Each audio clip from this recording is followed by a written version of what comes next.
para o texto? Se eu lembrar o que eu ia falar, eu falo depois. Glória a Deus. Já gastei quase 10 minutos. Ó. Pois bem, porque também Cristo padeceu uma vez pelos pecados, os justos pelos injustos, para levar-nos a Deus, mortificado na carne e na verdade, mas vivificado no Espírito, isto é, morreu e foi sepultado, morto como qualquer outro homem, mas vivificado no Espírito, ressuscitado, né, no qual também foi e pregou aos espíritos em prisão. Essa é a pergunta. Pastor, Jesus foi no inferno para vencer Satanás? É porque tem uns pregadores que gostam de fazer uma festa com esse texto, né? E aí eles falam, e Jesus desceu ao inferno, e chegou lá, tomou a chave de Satanás, e deu uma bicuda no traseiro do cão, e não é assim que eles fazem? Quem já ouviu uma pregação dessa? Todo mundo já ouviu. Então a impressão que nós temos é que Jesus foi lá no inferno, teve um MMA com o capeta, venceu o diabo na pancada, e tomou a chave que ele não queria dar de jeito nenhum, e agora ele é o rei da cocada preta. Não é essa a ideia que eles passam? Pois é, não tem nada disso, né? Não tem nada disso. O que o texto está dizendo para nós? O texto está dizendo para nós, irmãos, que a salvação em Jesus é plena, é completa e absoluta. Ele viveu cada experiência do ser humano. Ele viveu a experiência da vida. Esse texto é contexto daquele, subsistindo em forma de Deus, não teve por usurpação o ser igual a Deus, mas aniquilou-se a si mesmo, se humilhou, tomando forma de servo, e na condição de servo, foi até a morte, e morte de cruz. Por isso Deus o Pai o exaltou. Esse texto é contexto desse. Jesus viveu a nossa morte, em todos os aspectos. Ele experimentou todas as agrúrias que o ser humano caído sofre. Quando o texto diz, ele desceu ao inferno, é porque a tradução diz desceu ao inferno, mas o que o texto original diz é que ele esteve na sepultura. É que Sheol, Hades e Sheol, na Bíblia, é o mesmo nome para a sepultura e é o mesmo nome para o inferno, sabe? Porque o inferno, oh Jesus, o inferno, pronto, também é chamado de abismo. Mas qual a origem? Onde foi a conexão dessas duas palavras, de inferno, de condenação, para sepultura? Por que essas palavras se misturam? Então vamos ver rapidinho a história desta palavra. Porque nós gostamos de usar a interpretação hermenêutica, o método histórico-gramatical, e não o alegórico, né? Porque se ele quiser alegorizar aqui, aí vai chutar o traseiro do capeta, vai fazer um monte de coisa. São alegorias. Pois bem, esta palavra, ela virou sinônima pelo seguinte: lá em Jerusalém tem um lugar chamado Vale de Rinom. Vale de Rinom, ou Vale dos Filhos de Rinom, que é um vale que se encontra com o vale do Ribeiro de Quidron, né? Abaixo da cidade de Davi.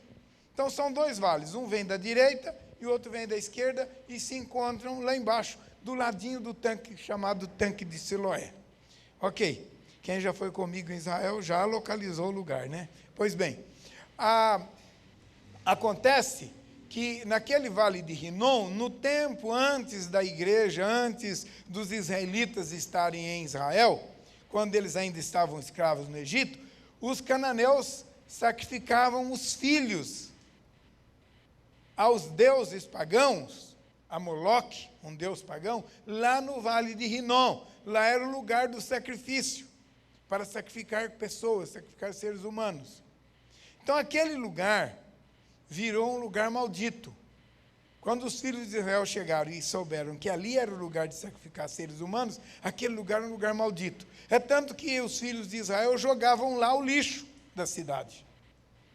E lá, aquele lixo que ficava lá, eles tacavam fogo no lixo. Então toda a cidade jogava o lixo lá, o que acontece? o lixo ficava queimando dia e noite, meses e assim por diante. Lá não chove muito, só chove dezembro, janeiro, fevereiro, um pouquinho em março e mais nada, abril, maio, junho, julho, agosto, setembro, outubro, não chove nada.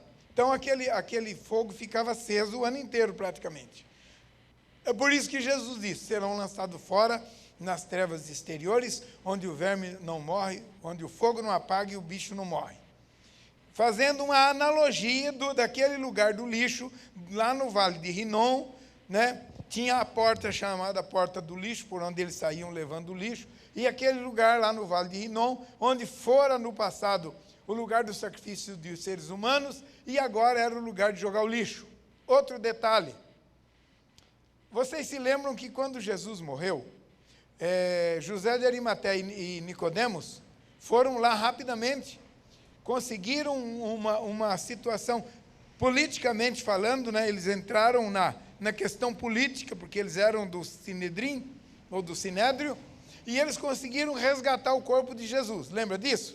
Sabe por que eles correram rápido para resgatar o corpo de Jesus? Porque quem era crucificado, quem fosse crucificado, era considerado bandido, enfim, gente da pior estirpe, gente que não merecia nenhuma sepultura, e Jesus foi crucificado como os malfeitores. Jesus foi crucificado como a pior espécie de ser humano.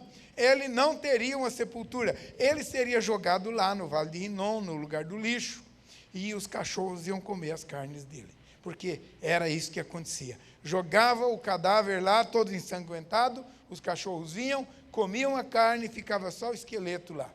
Então, José de Arimateia e Nicodemos foram lá e resgataram o corpo de Jesus para não ser jogado lá. Aquele lugar pegou a conotação de Sheol, ou de Hades, o lugar do abismo, o lugar da morte, o lugar dos mortos e também o inferno. Então era uma convenção cultural na época. Quando a Bíblia diz que Jesus quando o texto diz que Jesus foi ao abismo, foi ao Sheol, foi ao Hades ou foi ao inferno, como está ali, está dizendo que ele não só experimentou a morte, como também experimentou a sepultura. E da sepultura ele saiu. Mas, pastor, a Bíblia diz que ele pregou aos cativos, aos prisioneiros, aos antediluvianos, não é? E tal e tal. Bom, essa pregação não é uma pregação verbal. O texto é bem claro, apesar de ser um texto difícil. Mas o texto diz, presta bem atenção.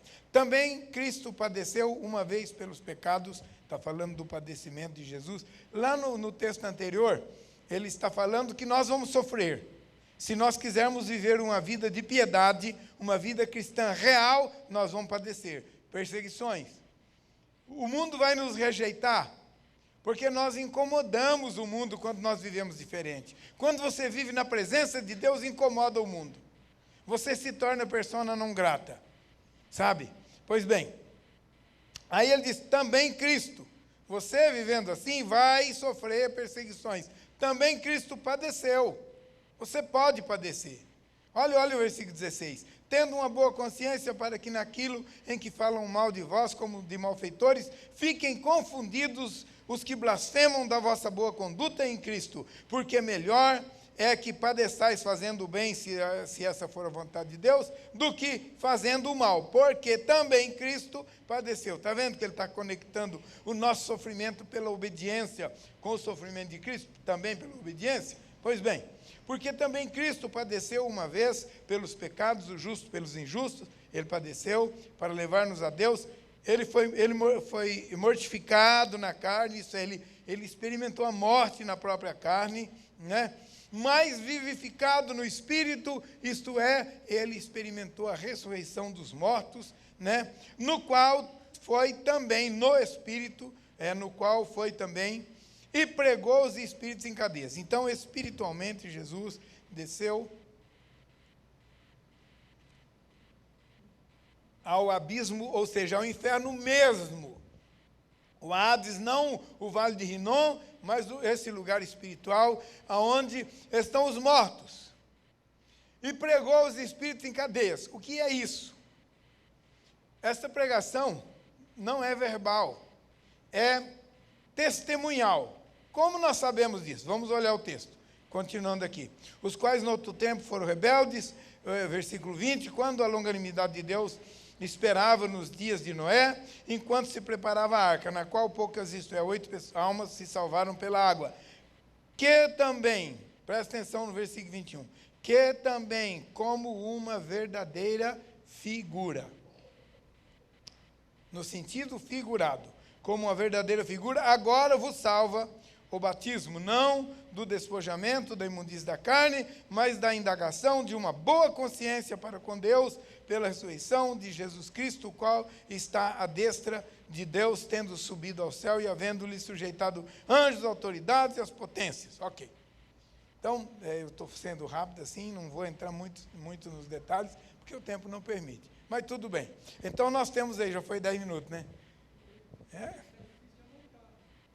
Não dá para anotar. Hoje é só para sentir aquele gostinho de quero mais, né? Pois bem, então, o que aconteceu? O que de fato o texto está dizendo? O texto está dizendo que a notícia do verbo que veio, que se fez carne, que habitou entre nós, do qual vimos a glória, como do unigênito do Pai. E esse que se humilhou, tomando forma de servo, e na condição de servo, foi fiel até a morte, morte de cruz, ele foi à sepultura e ressuscitou, quer dizer, ele experimentou todas as agrúrias da vida de qualquer pecador, de qualquer homem caído, para ser salvador de todos, para estar disponível para salvar todos. Qualquer tipo de homem, qualquer condição humana, ele experimentou, para ser o cordeiro, a morte vicária de Cristo, né? O nosso substituto legal. Pois bem, então o que o texto está dizendo, que ele pregou os espíritos em cadeias?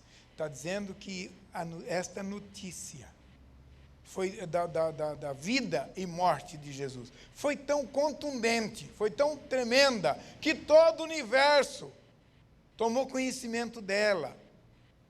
Todo o universo tomou conhecimento dela.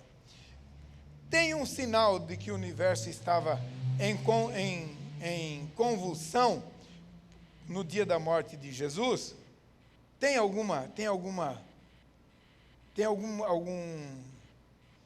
sinal de que o universo estava em convulsão no dia da morte de Jesus ou não?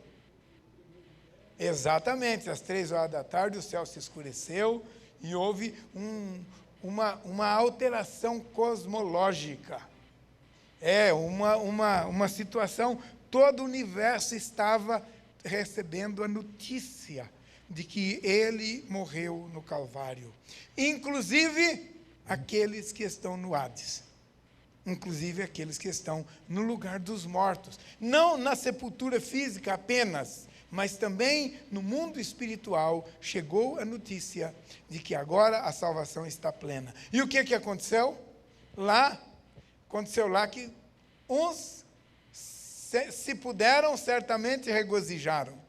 E outros, se puderam, certamente lamentaram. Por quê? Porque os salvos se regozijam. E os perdidos tomam consciência da grande oportunidade que perderam. Pensa comigo. Você sabia que você está condenado eternamente. Porque essa coisa de que os mortos, no lugar dos mortos, estão inconscientes, não tem consistência bíblica. Eles estão conscientes, a Bíblia é clara nisso. Estão conscientes. Então eles tomaram conhecimento de que agora a salvação está plena.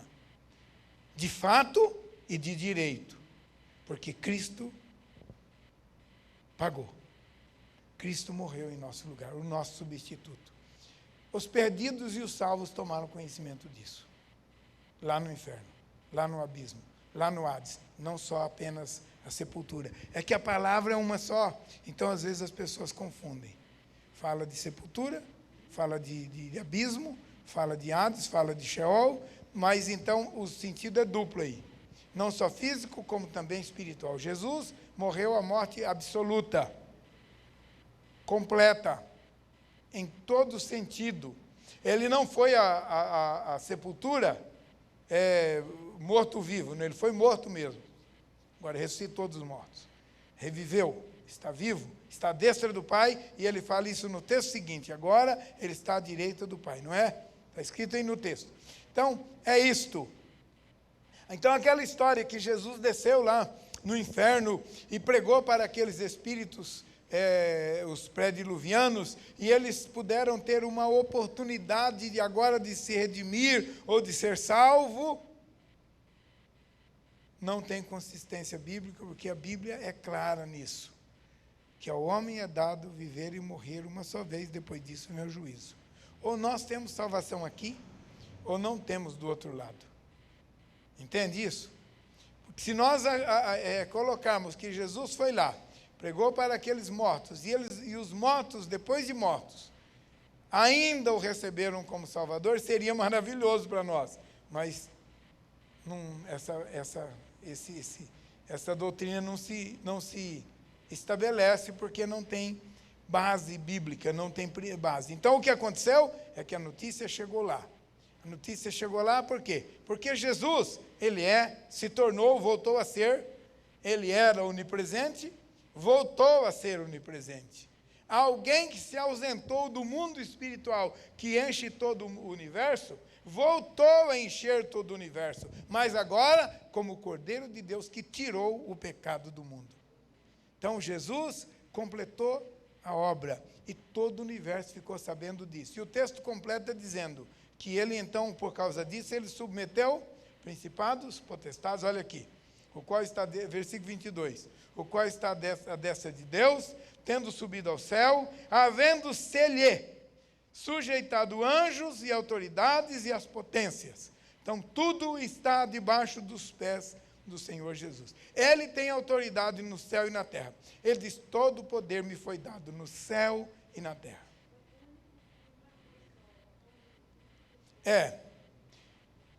Ele marcou o nosso calendário, né? Marcou o nosso calendário, antes e depois de Cristo. Isso não tem mudança. O muçulmano, o ateu, quando vai preencher um cheque, tem que colocar. Hoje é dia, que dia que é hoje? 8 de janeiro de 2020. 8 de janeiro de 2020 o quê? Depois de Cristo. Ele não crê em Jesus, mas ele tem que escrever lá, que é depois de Cristo, porque é depois de Cristo. Ele marcou o tempo, não só a história, não só o céu, não só a terra, não só o inferno, mas todo o universo. A sua morte encheu todo o universo de tristeza, mas a sua ressurreição encheu todo o universo de alegria e de salvação. Amém? Ok, então agora eu vou passar a palavra para o Alan, que nós vamos orar. Ok, glória a Deus. É só um comecinho, né? Amém, obrigado, pastor. Eu não consegui anotar quase nada. Foi muito rápido. Amém? Vamos, irmãos, nós estamos terminando o culto em alguns minutos, e eu conversei com o pastor hoje à tarde, falei, pastor, vamos separar um tempo para a gente orar um pouco com a igreja, eu quero te convidar a ficar de pé. Nós vamos orar agora por alguns motivos. Queremos pedir que você... Gabriel, me ajuda ali, por favor, no violão. E agora a gente...